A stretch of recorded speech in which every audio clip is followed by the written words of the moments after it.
தமிழக வெற்றி கழக தலைவர் விஜய் அவர்களுக்கு வணக்கம்.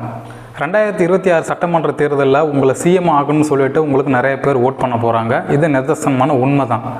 அது எல்லாமே முழுக்க உங்களை பிடிக்கும், உங்கள் மேலே ஒரு நம்பிக்கை இருக்குது அப்படிங்கிறதுக்கான ஒரு ரீசன் மட்டும்தான். அதை தாண்டி உங்களை பெருமையாக பேசணும் அப்படின்னாக்கா உங்களோட கெரியர் உச்சத்திலிருந்து ஒரு நல்ல சேலரியை விட்டுட்டு மக்களுக்கு சேவை செய்யணும் அப்படிங்கிறதுக்காக ஒரே நோக்கத்துக்காக வந்திருக்கீங்க. அதுக்கு ஒரு கிளாப் பண்ணிக்கலாம். இது மட்டுமே ஒரு மாற்றத்திற்கான அரசியல் அப்படின்னு கேட்டால் கண்டிப்பாக இல்லை. கடந்த மகளிர் தினத்தன்று நிறைய திட்டங்களை நீங்கள் அனௌன்ஸ் பண்ணீங்க. அது சில பெண்கள் கிட்ட வரவேற்பையும் பெற்றிருக்கு, ஒரு சில பேர்கிட்ட கேள்வியும் எழுப்பியிருக்கு. அந்த கேள்விக்கு பதில் உங்ககிட்ட இருக்குது. ஆனால் அது லாஜிக்காக ப்ராக்டிக்கலாக சாத்தியமான ஒரு பதிலாக இருக்கான்னு கேட்டால் அது இல்லை. உங்கள் மேலே குற்றச்சாட்டுகள் யார் யார் வைப்பாங்க? உங்களோட ஹேட்டர்ஸ் வைப்பாங்க, மற்ற கட்சிக்காரர்கள் வைப்பாங்க, ஆளும் கட்சி வைப்பாங்க. இதை தாண்டி ஒரு காமன் பீப்புள் இருப்பாங்கள்ல, அவங்க உங்கள் மேலே எழக்கூடிய சில கேள்விகள் தான் இந்த வீடியோவில் நான் பேச போகிறேன். எனக்கு கூட பர்சனலாக இந்த கேள்விகள்லாம் இருக்குது, சந்தேகங்களும் இருக்குது. இப்போது உங்களுக்கு கிரவுண்ட் லெவலில் மக்களோட நினைப்புகள், திங்கிங்லாம் எப்படி இருக்கும் அப்படிங்கிறத நீங்கள் நியூஸ் பேப்பர் பார்த்து தெரிஞ்சுப்பீங்க. இல்லைனாக்கா உங்களை சுற்றி இருக்கிறவங்க யாராவது சொன்னாங்கனாக்கா அது தெரியும் உங்களுக்கு. மற்றபடி நீங்கள் கிரவுண்ட் லெவலில் இறங்கி வந்து மக்கள் என்ன மாதிரி யோசிக்கிறாங்க, அரசு மேலே எவ்வளோ அதிருப்தியில் இருக்கிறாங்க அப்படிங்கிறதெல்லாம் எப்படி உங்களுக்கு தெரியும்? அதனால தான் நான் சொல்கிறேன், நீங்கள் ஒரு மாற்றத்துக்கான அரசியலை நீங்கள் கொண்டுட்டு வரலையோன்னு எனக்கு தோணுது. மேபி வரப்போகிற நாட்களில் சில தேர்தல் அறிக்கைகள்லாம் சொல்லுவேன் அப்படின்னு இருக்கீங்க. பட் இது வரைக்கும் நீங்கள் அறிவித்த நிறைய விஷயங்கள் உடன்பாடு இல்லாமல் தான் இருக்குது. சில தலைவர்கள் மக்களுக்கு இலவசங்களை கொடுத்து பழகிட்டாங்க, அதை மக்களும் வாங்க பழகிட்டாங்க. அதனால் இப்போ திடீர்னு நம்ம போய் இலவசங்கள் கிடையாது, அதுக்கு பதிலாக உங்களுக்கு இந்த விஷயத்த பண்ணுறேன் அந்த விஷயத்த பண்ணுறேன்னு சொன்னாக்க உங்களுக்கு ஓட்டு உழுவாது. அதை நல்லா நீங்கள் தெரிஞ்சுக்கிட்டீங்க.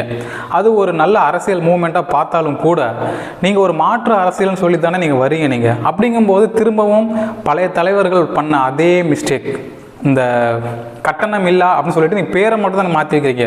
பட் ஏற்கனவே இருக்கிற திட்டங்களை தான் நீங்கள் மெருகேற்றி பாலிஷ் பண்ணி மக்கள்கிட்ட இதை கொண்டு சேர்க்குறீங்க. எங்களுக்கு இதில் உடன்பாடு கிடையவே கிடையாது. சரி, ஆண்களுக்கும் காசு கொடுத்தா நீங்களாம் ஆஃப் ஆயிடுவாடா அப்படின்ட்டு சில பேர் கேட்கலாம். சத்தியமாக அப்படிலாம் கிடையாதுங்க. அவனுக்கு தேவையான ஒரு விஷயத்தை அவனே காசு போட்டு வாங்கிக்கணும்.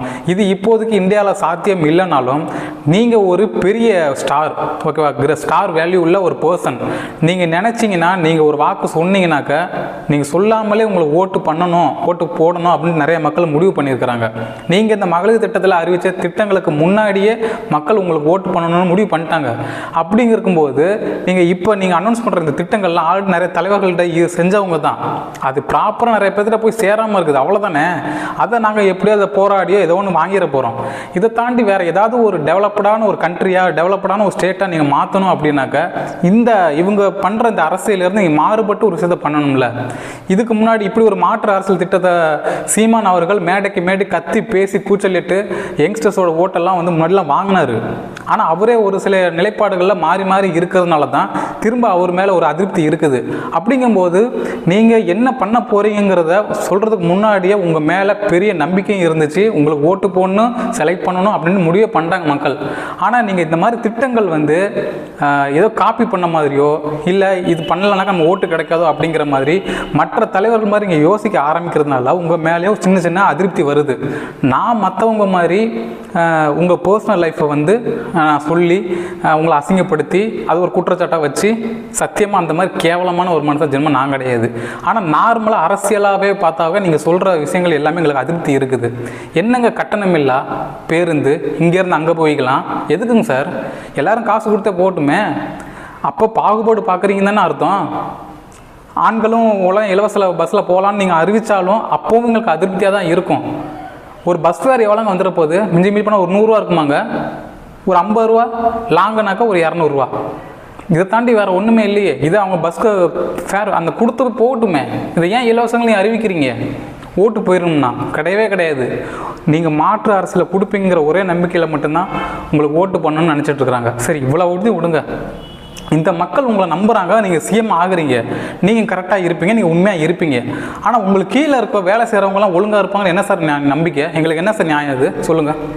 உங்கள் மேலே உள்ள நம்பிக்கையில் மட்டும்தான் உங்களுக்கு ஓட்டே பண்ணுறாங்க இந்த 26 சட்டமன்ற தேர்தலில். அப்படிங்கும்போது தமிழ்நாட்டில் நடந்த எல்லா இஷ்யூஸுக்குமே நீங்கள் குரல் கொடுத்துக்கலாம் கேட்டீங்க? கண்டிப்பாக கிடையவே கிடையாது. பெரிய பிரச்சனைகளுக்கு கூட நீங்கள் குரல் கொடுத்ததே கிடையாது. சரி, புரியுது. இப்போ இதை பற்றி பேசினாக்கா அந்த மக்கள் நமக்கு ஓட்டு போட மாட்டாங்கன்னு நினைக்கிறீங்க. இதெல்லாம் தாண்டி தானே உங்கள் மேல் நம்பிக்கை வச்சுருக்கிறோம். அப்படிங்கும்போது ஒரு மாற்று அரசியலுக்கான ஒரு திட்டத்தை நீங்கள் அனௌன்ஸ் பண்ணாமல் எப்படி சார் நீங்கள் வந்துட்டு நான் தான் தமிழ்நாடு, தமிழ்நாடு தான் விஜய் அப்படின்ட்டு எப்படி சார் உங்களால் பெருமை பேச முடியுது? எத்தனை பேர் உங்களுக்காக முட்டு கொடுத்துட்ருக்காங்க தெரியுமா? நீங்கள் பண்ணுறது தப்புன்னு தெரிஞ்சும், இது பண்ணுற சரியான அரசியல் இல்லைன்னு தெரிஞ்சும் உங்களை சப்போர்ட் பண்ணிட்டு இருக்கிறாங்க சோசியல் மீடியாவை பொறுத்த வரைக்கும். ஆனால் கிரவுண்ட் லெவலில் மக்களோட திங்கி அப்படி கிடையாது.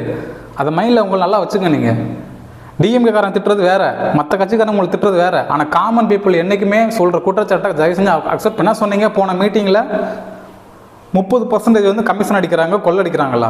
சரி, நீங்கள் உங்கள் ஆட்சியில் எப்படி சார் இருக்கும் அது? அந்த 30% கரெக்டாக மக்களுக்கு எல்லாமே அது போய் சேருமா? உங்களுக்கு கீழே இருக்கவங்க எல்லாருமே 100% உண்மையாக தான் இருப்பாங்கன்னு எப்படி சார் நீங்கள் நம்புறீங்க? நீங்கள் நம்புங்க சார், எங்களால் நம்ப முடியாது. எல்லாருமே செலவு பண்ணி தான், கட்சி செலவெல்லாம் பண்ணிட்டு தான் உங்களுக்கு வந்து சேவை செய்ய போகிறாங்களா? செலவு பண்ண காசெல்லாம் வந்துட்டு விட்டுருவாங்களா அப்படியே? உங்களுக்கு அந்த எம்எல்ஏக்கோ இல்லை ஒரு எம்பிக்கோ இல்லை ஒரு சிஎம்மோ இல்லை கவுன்சிலரோ இவங்க எல்லாமே அவங்களுக்கு என்ன ஃபிக்ஸட் சேலரியோ அதை தாண்டி அவங்க இந்த அரசியலை சம்பாதிக்கவே மாட்டாங்களா? சார், கொஞ்சமாச்சு பண்ணுவாங்க சார். நீங்கள் பண்ண மாட்டீங்க, ஆனால் உங்களுக்கு கீழே இருக்க கண்டிப்பாக பண்ணுவாங்க. அதெல்லாம் தாண்டி தானே உங்களை ஜெயிக்க வைக்கிறதுக்கு மக்கள் போராடுறாங்க. அப்படிங்கும்போது உருப்படியான திட்டங்களை கொண்டு வாங்க. சும்மா இலவசம், கட்டணம் இல்லை, பேரை மட்டும் மாற்றி வச்சுக்கிட்டு தங்கம் எவன் தலையில் சார் திரும்ப வந்து விடியும்? அது விலைவாசியை கம்மி பண்ணுங்க சார், அது போதும். வரப்போகிற நாட்கள்லையாச்சும் கிரவுண்ட் லெவலில் மக்கள் என்ன மாதிரி யோசிக்கிறாங்க, அவங்களுக்கு என்ன மாதிரி திட்டங்களை கொடுக்கலாம் அப்படிங்கிறத கொஞ்சம் உங்களுக்குள்ளே டிஸ்கஸ் பண்ணி அனௌன்ஸ் பண்ணுங்க அப்படிங்கிறத நான் கேட்டுக்கிறேன்.